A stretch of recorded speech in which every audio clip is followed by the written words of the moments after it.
Halo Biochar Explorer, apa kabar? Saya harapkan kita semua saat ini sedang dalam keadaan yang baik sehingga bisa mengikuti perkuliahan pada pertemuan kelima ini dengan judul Sejarah Biochar.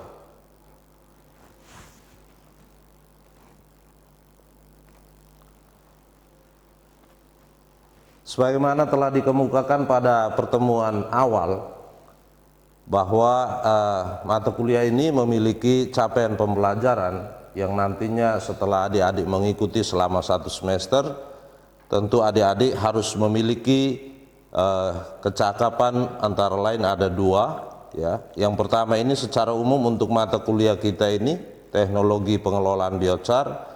Lalu yang kedua khusus pada pertemuan ini adik-adik mahasiswa nantinya harus mampu menjelaskan sejarah dan karakteristik biochar secara tepat. Baik, kita lihat terlebih dahulu tentang beberapa pengertian mengenai biochar.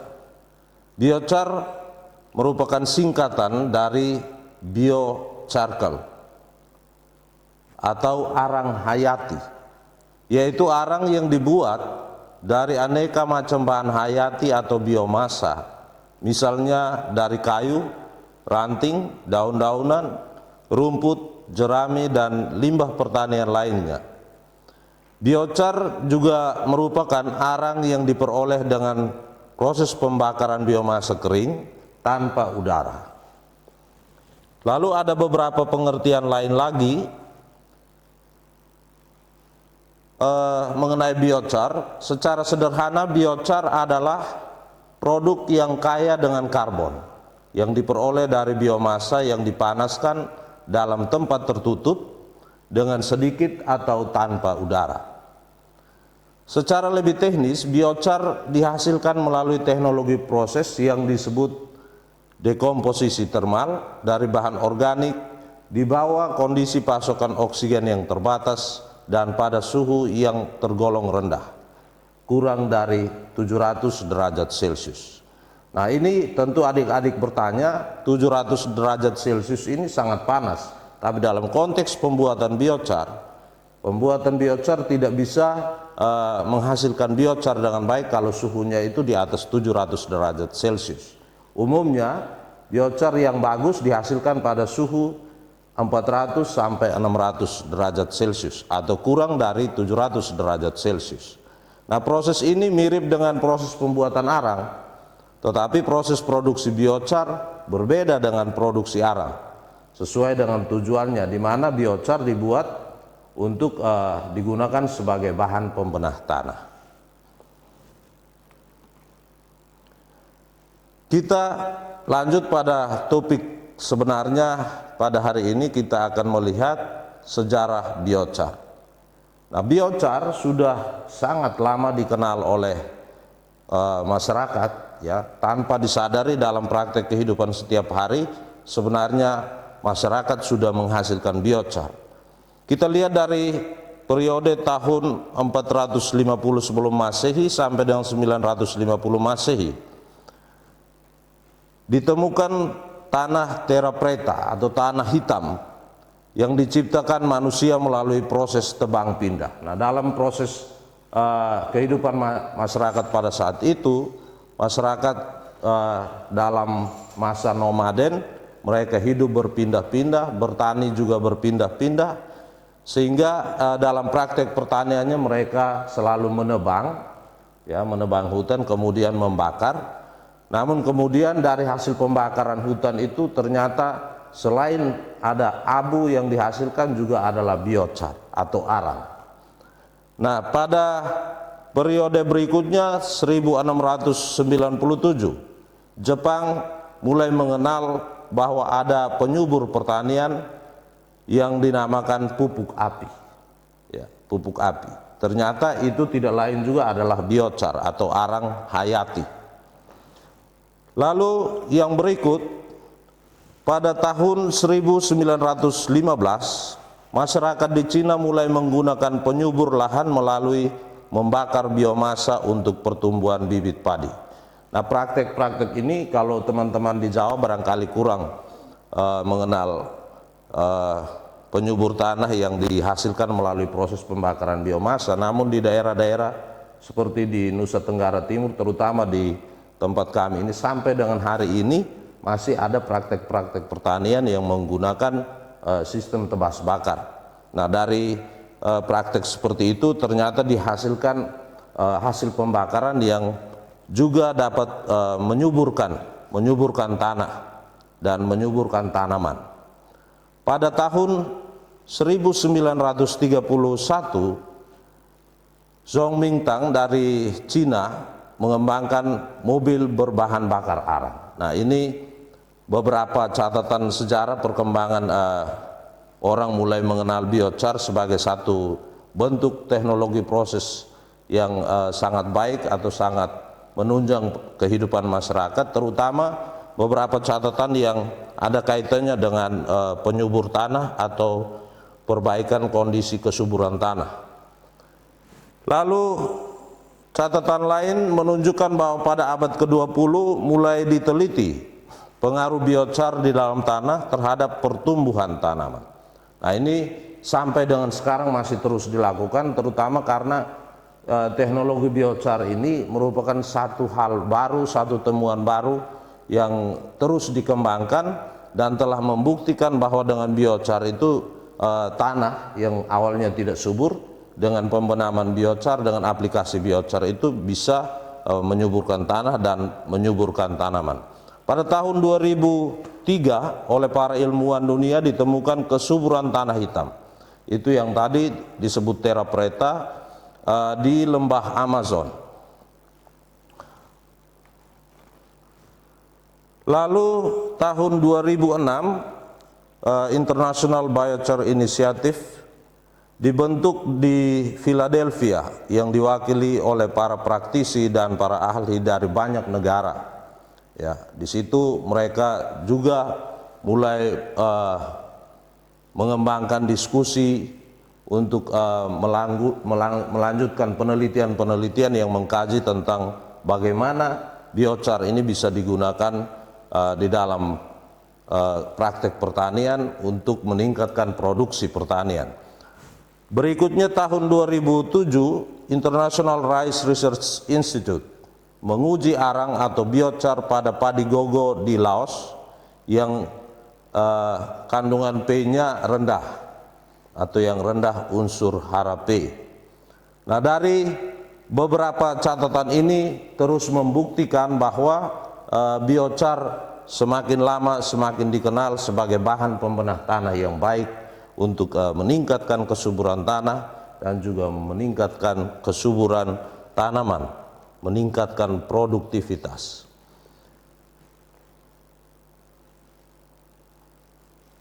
Beberapa hasil tadi dari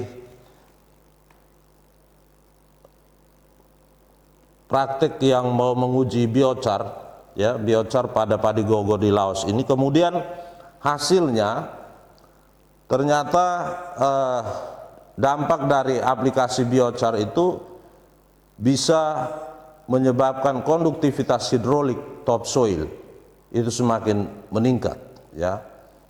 Lalu tentunya hasil gabah juga semakin meningkat. Selain itu pada tahun 2012 di Indonesia, itu tepatnya di Malinau, Kalimantan Timur, terjadi juga atau ditemukan juga terra preta, ya, tanah hitam, yang juga merupakan hasil dari praktek-praktek masyarakat pada zaman yang lampau, di mana mereka untuk membuka lahan itu menggunakan sistem pembakaran biomasa, dan ternyata itu pun mirip dengan apa yang sudah ditemukan di Amazon, di mana ditemukan penumpukan arang pada lapisan tanah, ya, sehingga itu juga disebut terra preta di Indonesia.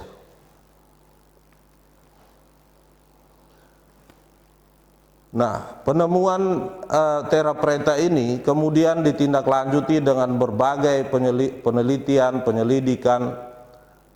Ternyata di dalam tanah preta itu atau tanah hitam itu, terra preta itu, ditemukan biochar dan diperkirakan merupakan hasil pengelolaan biomasa bangsa Amerindian sejak 500 hingga 2500 tahun silam. Ya, ini salah satu keunggulan dari biochar yang kemudian terus dikembangkan untuk dimanfaatkan di dalam praktek pertanian, karena usia daripada biochar itu walaupun sudah ada di dalam tanah selama ratusan bahkan ribuan tahun pun ternyata biochar masih tetap ada di dalam tanah, bisa tetap berfungsi sebagai bahan pembenah tanah yang baik.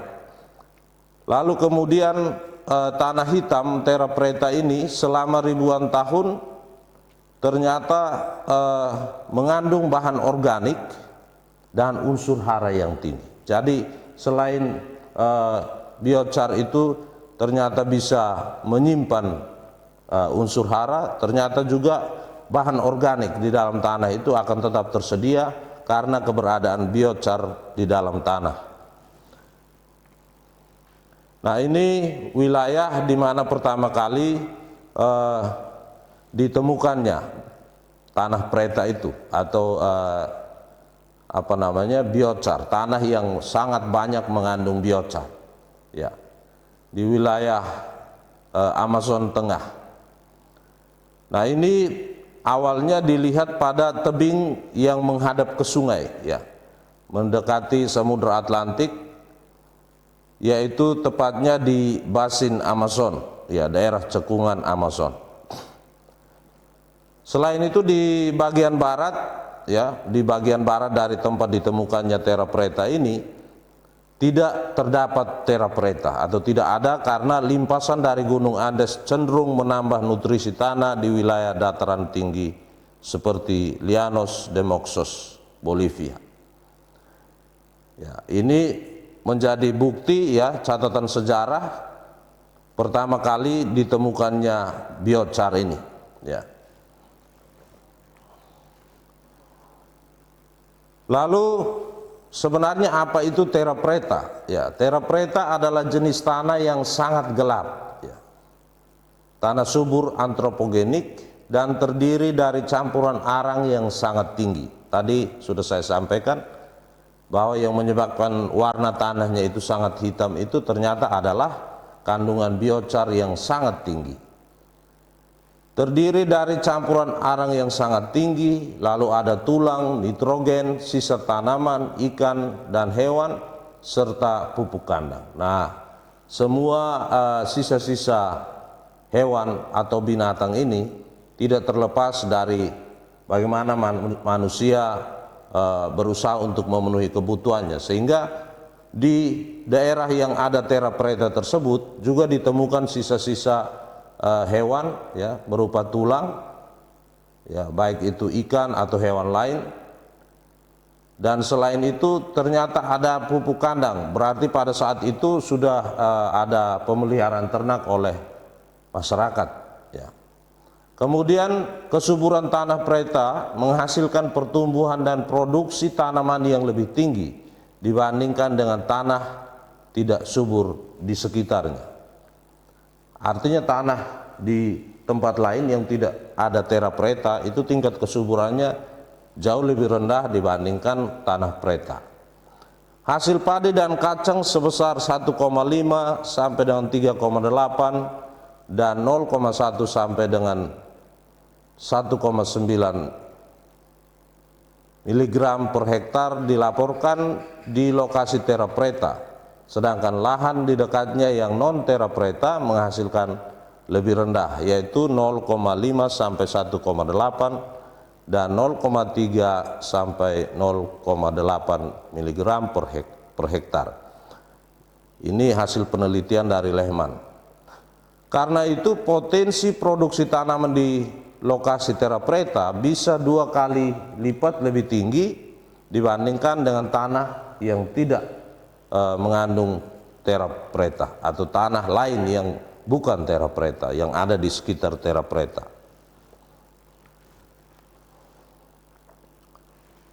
Lalu bagaimana terra preta di Indonesia seperti yang tadi sudah disampaikan yang ada di Malinau? Di Indonesia, masyarakat pedesaan sudah mengenal arang sebagai sumber energi dan perbaikan kesuburan tanah pada tingkat terbatas. Ya. Di Malinau misalnya tanah hitam sama halnya dengan yang ada di Amazon. Suku-suku asli Kalimantan Timur seperti suku Merap yang tinggal di dataran rendah menyebutnya tim. Ya, tim. Dan suku Punan di dataran tinggi menyebutnya punyuh. Itu tidak lain sama persis dengan tanah hitam atau terra preta yang ada di Amazon. Arti kata tersebut dalam kegiatan bahasa setiap hari keseharian masyarakat itu sama juga ya. Jadi tien tadi kemudian punyuh itu tidak lain adalah tanah hitam yang kaya akan kandungan hara dan sangat berharga bagi suku-suku penghuni hutan tropis di Kalimantan.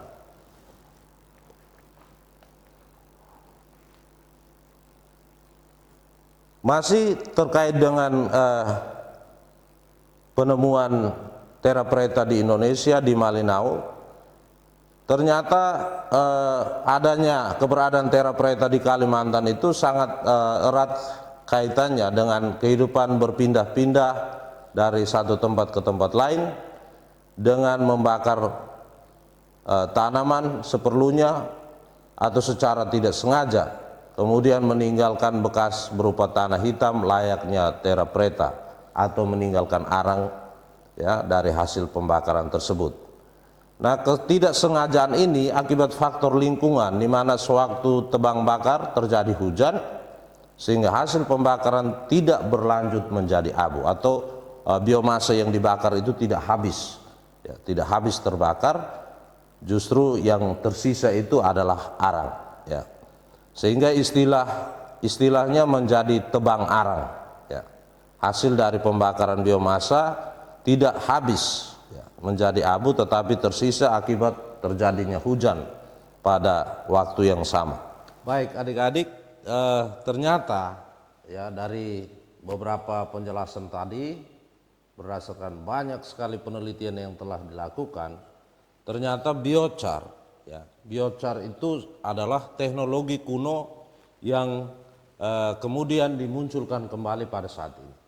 Ya, teknologi kuno. Dulunya masyarakat mempraktekkan pembakaran, kemudian karena faktor iklim, cuaca, lalu turun hujan, terjadi pembentukan arang secara tidak sengaja, lalu menumpuk terus menumpuk ya. Ada tempat tertentu di mana masyarakat pada saat itu tinggal dalam jangka waktu cukup panjang sehingga terdapat tumpukan biochar ya, tumpukan biochar di dalam lapisan tanah sehingga kemudian dikenal dengan nama terra preta pada abad ke-20 ini.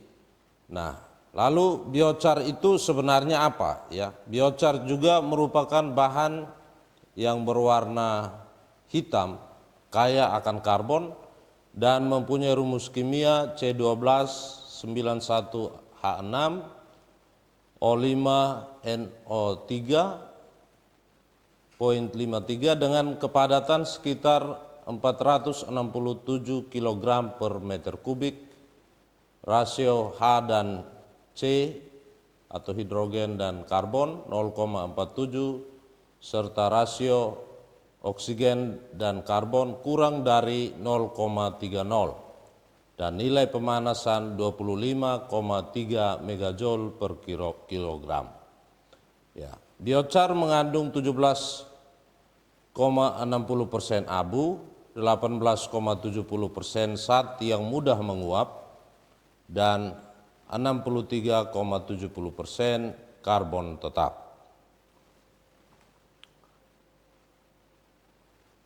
Dalam perkembangan hingga saat ini ya, misi pembentukan IBI untuk sosialisasi dan promosi pengembangan sistem biochar mengikuti aturan keberlanjutan ya, keberlanjutan. Fokus IBI adalah biochar yang berkelanjutan, mendukung industri biochar sesuai standar dan kualitas, pedoman berkelanjutan, program sertifikasi sebagai jaminan dalam industri biochar. IBI juga didukung oleh banyak negara termasuk Indonesia. Asosiasi Biochar Indonesia didirikan pada tanggal 11 Desember 2012, di mana penggagasnya itu adalah dari Universitas Tribuana Tunggadewi Malang. Nah, ini makanya teman-teman di Unitri tentu harus lebih bangga, bersemangat untuk terus mempelajari dan mengembangkan teknologi biochar ini. Demikian juga teman-teman dari Unimor, kita terus belajar untuk memanfaatkan biochar ini di dalam upaya meningkatkan kesuburan tanah di lahan kering. Kurang lebih demikian materi pada pertemuan kelima ini tentang sejarah biochar. Saya menyampaikan terima kasih untuk perhatian adik-adik semua. Apabila ada hal yang kurang jelas, nanti kita akan kembangkan di dalam diskusi. Terima kasih, sampai bertemu pada pertemuan berikutnya.